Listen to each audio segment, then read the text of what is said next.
Hello everyone, this is Anuradha Sharma and you're watching my channel IELTS with Anuradha. Section 1. You will hear a telephone conversation between an employee of an airline company and a customer. You have 30 seconds to look at questions 1 to 6.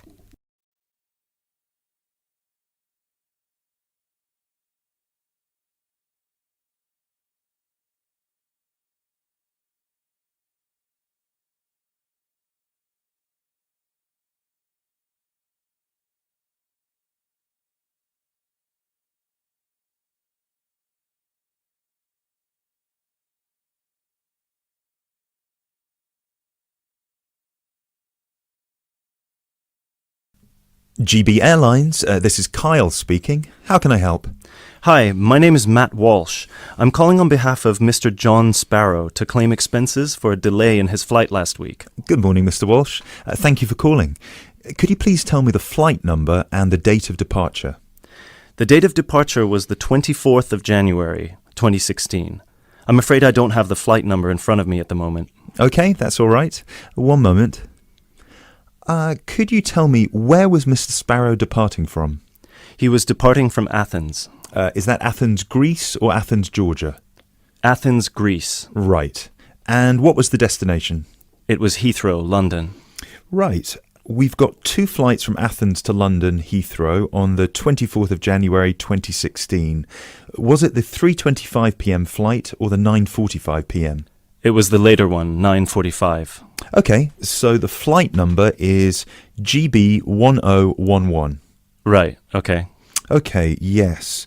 I can see that Mr. Sparrow's flight was cancelled and he was booked on the next flight on the 25th of January at 3:25 p.m. Is that correct?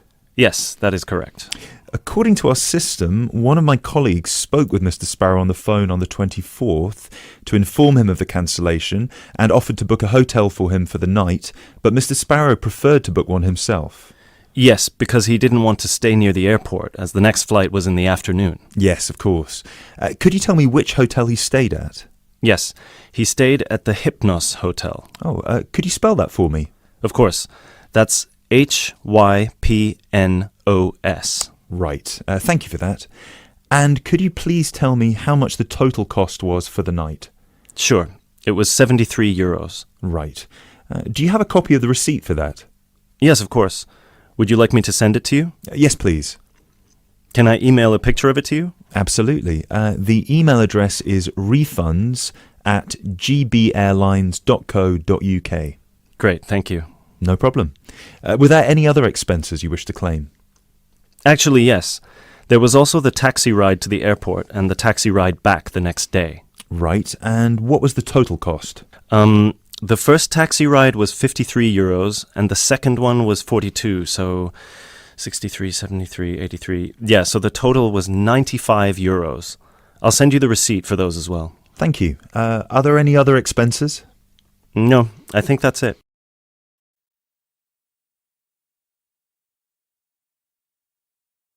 You now have 30 seconds to look at questions 7 to 10.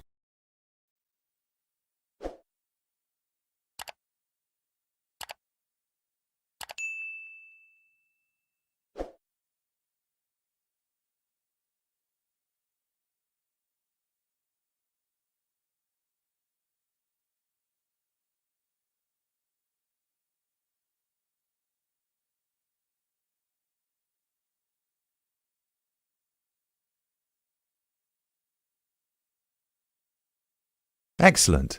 So if you could please send us the receipts for the hotel and the taxi rides, and after we receive them, it should take about 48 hours for the funds to reach Mr. Sparrow's account. Perfect. Thank you so much. My pleasure.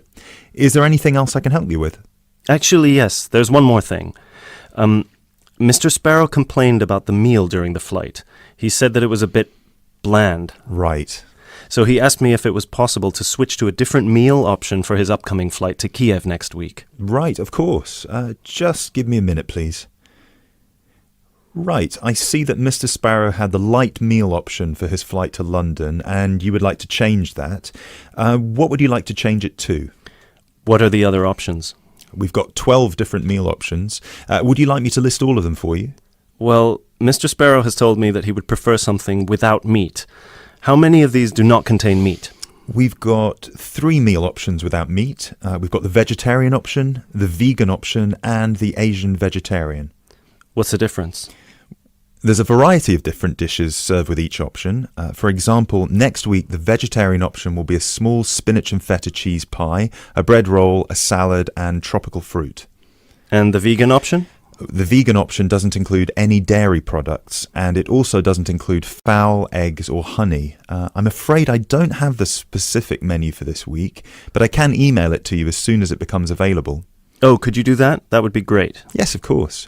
I can email you a detailed description of all the meal options if you like. Yes, please. No problem. Please do not forget to call us back to change the meal option. You need to do that 48 hours before the departure time for international flights and 24 hours for domestic flights. So 48 hours for this one then? Yes, exactly. Perfect. Oh, no, I'm sorry.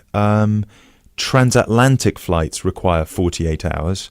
All flights within Europe require 24 hours. So in this case, you will need to call us 24 hours in advance. I apologise for that. Okay, great. So, could I please have your email address so I can send you the menus? Certainly. It's matt.walsh@sparrowlimited.com. That is the end of section 1.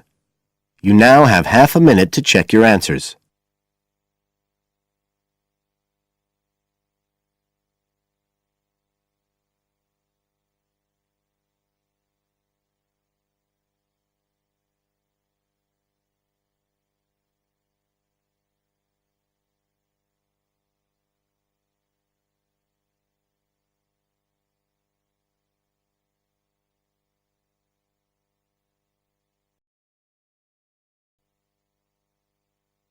Now turn to section 2.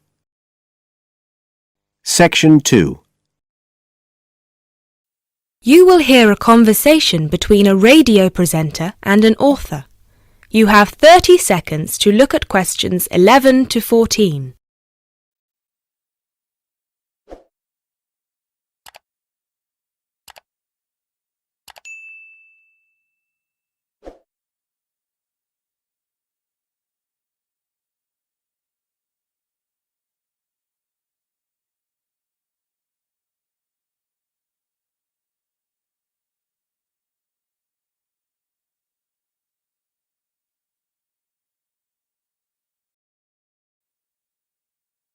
And here with us today we have Patricia Abadan, author of the best-selling book Beginner's Guide to Self-Publishing and owner of the self-publishing company Make a Book. Hello. Hello, Patricia. Now, I know a lot of our listeners are interested in self-publishing their novels, but they don't know where to start. As a successful self-published author, what would you say are some of the pitfalls they'd need to avoid? I'm glad you asked that, Mark. The thing is that with the e-book revolution that started in the early 2000s, we experienced a shift in the literary market, and suddenly aspiring writers didn't have to rely on agents and traditional publishers anymore to get the opportunity to publish their books.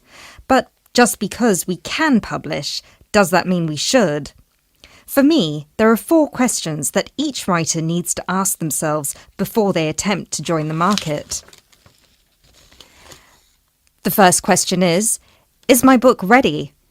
One of the biggest mistakes new writers do is that they get so excited with the prospect of publishing their book that they rush through the process and they don't bother with the technicalities such as thorough editing. And they should, because editing is about 50% of the final product.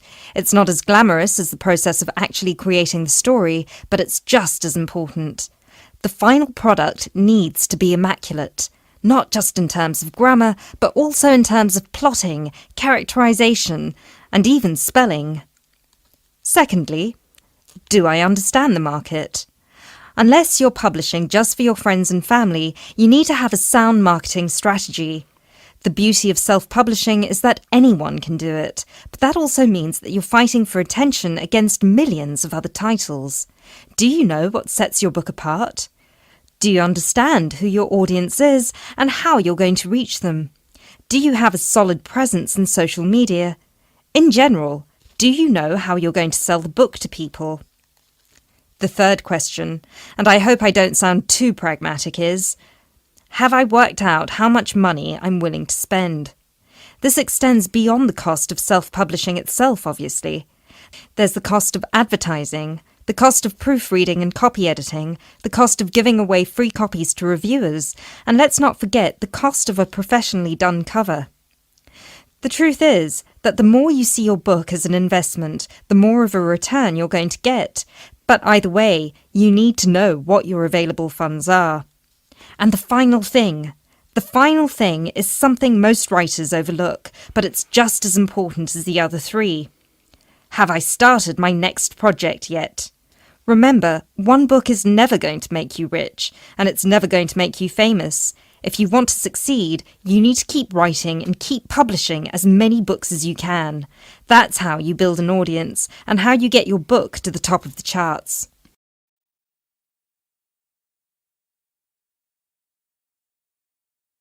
You now have 30 seconds to look at questions 15 to 17.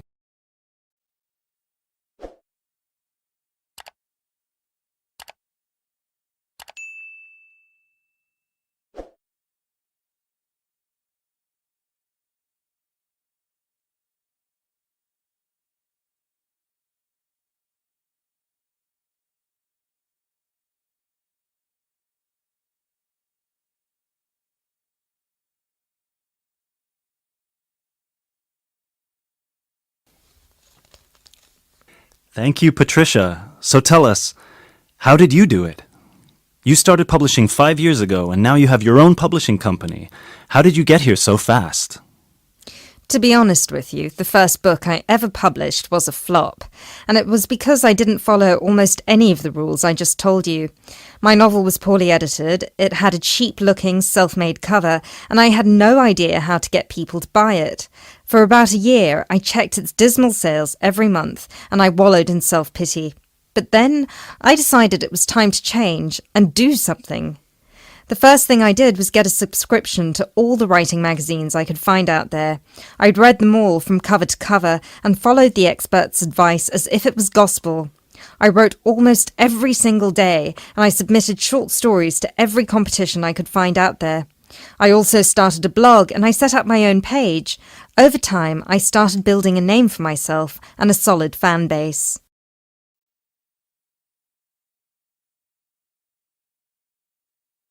You now have 30 seconds to look at questions 18 to 20.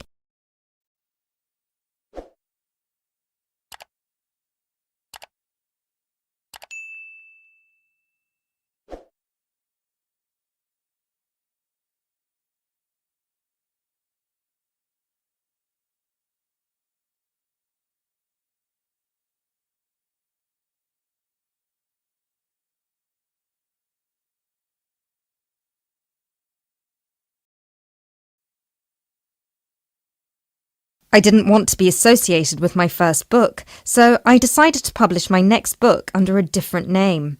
This time I sought professional help with editing, and I spent months working on it until it was ready. I also sought the advice of friends who worked in marketing and tech-savvy friends who helped me come up with a marketing plan. Since I already had a platform, my website and my social media pages, it was much easier to reach the people who would be interested in reading my book. And of course, while all of this was happening, I was also in the middle of my next novel, which I planned to have ready for editing by the time the previous one was out. So, yeah, I published my second book about 2 years after my first, and it was a completely different experience. And now, here I am. Thank you very much, Patricia. I'm sure our listeners have been inspired by your story. That is the end of section 2. You now have half a minute to check your answers.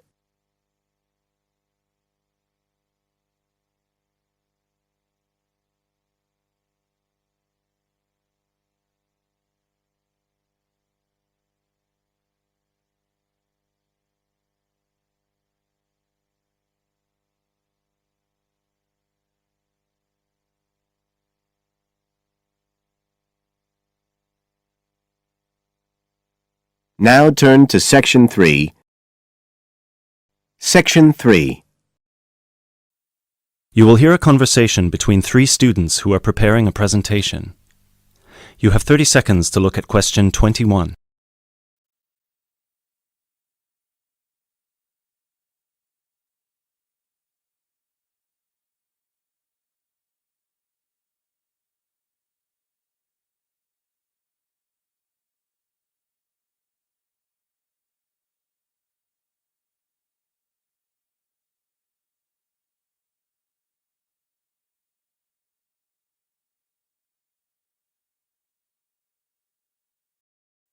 Hey guys!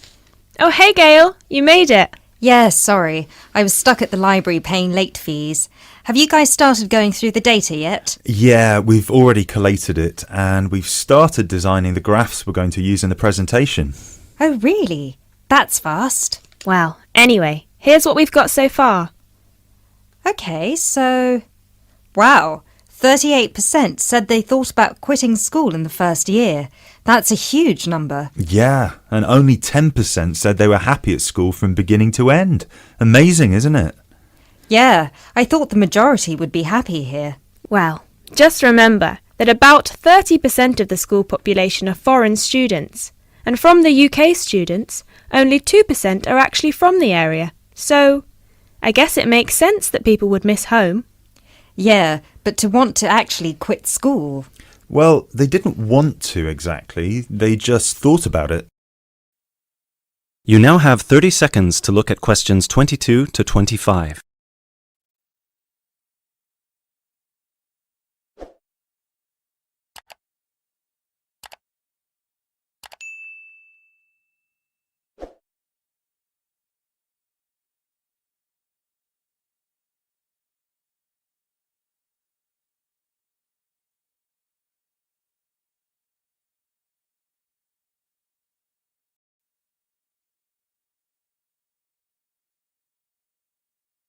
Okay, so how should we organise the presentation? What did you guys decide? Well, Kevin and I were saying that we should start by explaining what the topic of our research was, and how we decided to collect the data. So, I'll start by saying that our topic was how first-year students felt a month after beginning school, and how their attitudes progressed and changed by the end of the academic year.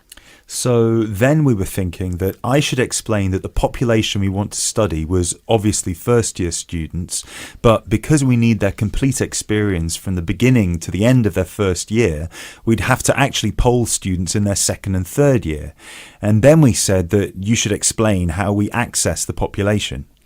So I'll say that we got the permission from the school to go to different classes from different departments and hand out the surveys in paper form, right? Right, and that it took us about 3 weeks to complete this part of our research. So then we need to describe the 3 different areas of focus of our survey, so Lindsay can do that. Say that the survey had 3 sections. The first one asking just some general questions about the age, gender, nationality and field of study of each student. Then the second one focused on how they felt in their first 6 months at school. And the third, how they felt in the summer after their first year was complete. That sounds good. You now have 30 seconds to look at questions 26 to 30.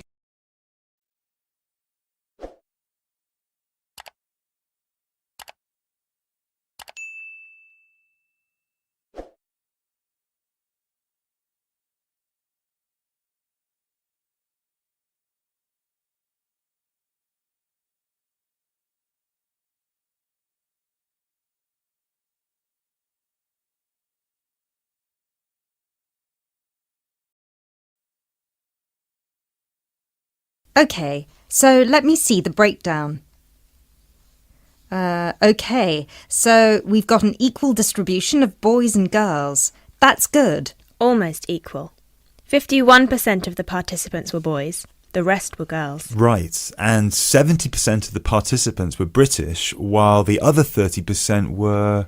10% were from America and Asia, 2% were from Africa, and 18% were European. We had a small number of Australians as well, 0.03%, so I guess Europeans were 17.97% if you want to be precise. Which we should.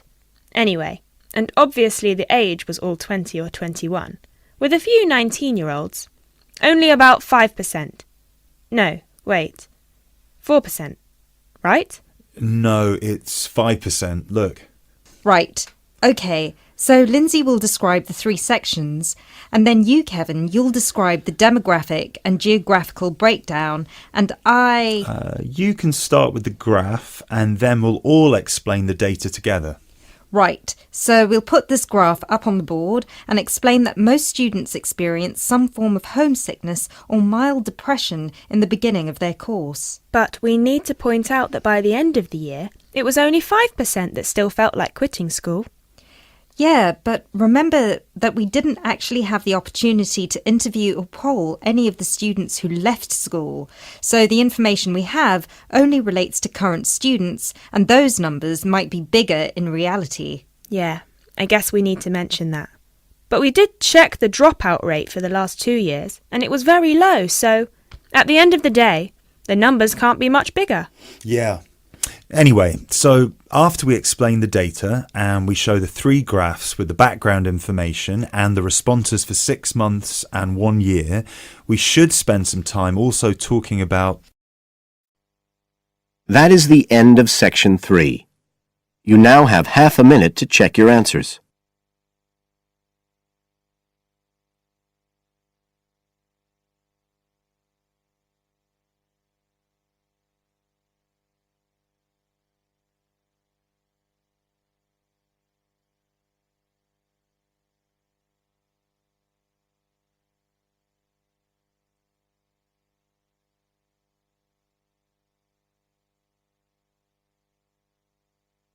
Now turn to section 4.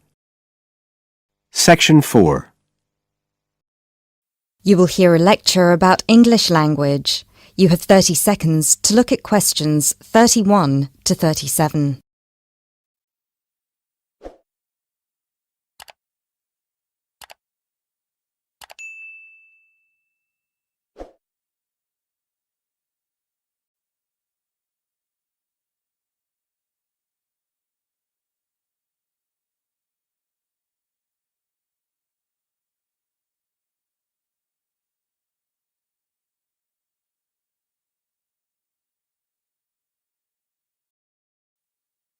Those of you who were here last week will remember that we talked about the journey of the English language from its early Indo-European origins through to Old English, Middle English, and then to early and late modern English before it reached the form that it has today.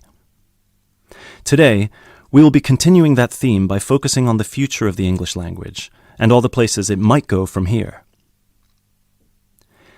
There are about 2.1 billion people around the world who can speak English. Out of these, only 400 million are native speakers, which means that 4 in 5 English speakers are non-natives. This is obviously quite an impressive number, considering that just 2 centuries ago, in 1801, there were only about 20 million speakers of English around the world, and languages like French and German were ahead of English in terms of how many people were using them.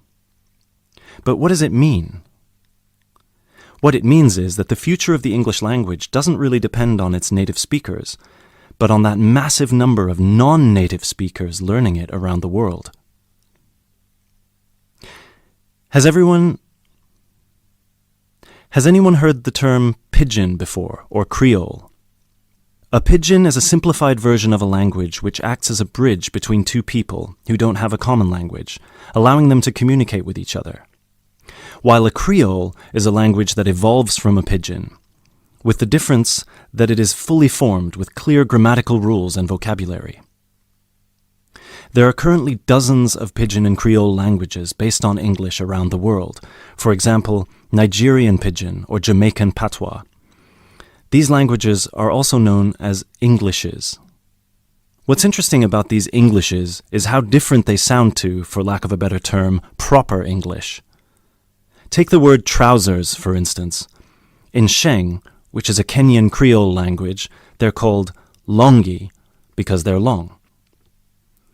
But even versions of English that are recognized as official variations or dialects still differ greatly from each other. Americans and Jamaicans would call the back of a car where you store your luggage the trunk. Britons, Australians, Canadians, and other Commonwealth countries would call it the boot. A subway in the UK is a tunnel under a road that allows pedestrians to cross safely. In the US, it's an underground train. You might think of these differences as minute, but when you take into account the dozens of different versions of English out there, a very intriguing parallel arises with another language from the past, Latin. Latin, too, used to be a lingua franca. Nowadays it's all but dead, spoken only by a few clerics and scholars. At some point in history, it splintered into various different languages which became known as Romance languages. For example, Spanish, Italian, or French. There are some that theorize that the same thing might happen to English in the near or distant future, that all these Englishes we have today in different countries will continue to develop, so pidgins will turn into Creole languages, and Creole languages will turn into just languages, and English itself, as we know it today, will disappear, or become less and less important. It's an interesting theory, if nothing else. You now have 30 seconds to look at questions 38 to 40.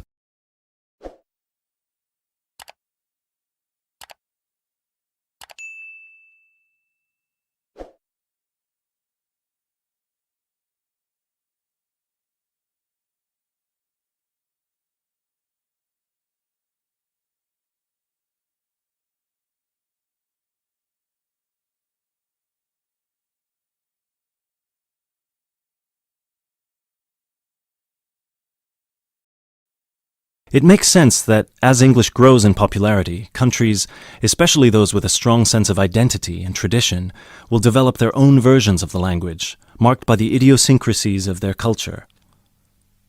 Just think of the contribution of dialects such as Jamaican or South African English. In the past 50 years alone, they've added about 25,000 words to the English language. Most of these related to a local context that wouldn't have existed in English before the spread of colonialism. In terms of numbers, just those are enough for a brand new language. There are some flaws to this theory too, however. While it's true that Latin and English have a lot of similarities in terms of how they developed, or have developed throughout history, there is one big difference. We currently live in an era of globalization. Today, you can be in India and stream an American film or TV series in seconds. You can be in Nigeria and listen to British music. You can be in Brazil and read a novel from an Australian author. Just a few centuries ago, this was unthinkable. So what's the other way that English could go? According to some experts, there's the possibility that it could maintain its status as the world's global language, but with a few differences. Already today, most conversations in English occur between non-native speakers. While many of these might be fluent, the majority probably only have an intermediate understanding of the language, devoid of the nuances, colloquialisms, and complex collocations that native speakers employ in their interactions. This means that over time, English could turn into some sort of world speak, the official lingua franca for the entire world, but in a simplified form. Some scholars have even started trying to develop that version of English by selecting the most useful words in the English vocabulary for non-native speakers to learn. Robert McCrum has compiled a comprehensive list of 1,500 words, for example, a version of English that he calls Globish. And what about traditional native speaker English? It might continue to exist, but lose its popularity, as the previous theory suggests. There are many more theories about the future of the English language, of course. I've only focused on the two main ones because they clearly demonstrate our uncertainty when it comes to how this beautiful language will develop. English is in a unique, unprecedented position. No other language has achieved the same levels of popularity in human history, especially in terms of non-native speakers. So, as this is clearly uncharted territory, only time will be able to tell us what will happen. That is the end of Section 4. You now have half a minute to check your answers.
Thank you for watching and stay tuned for more videos.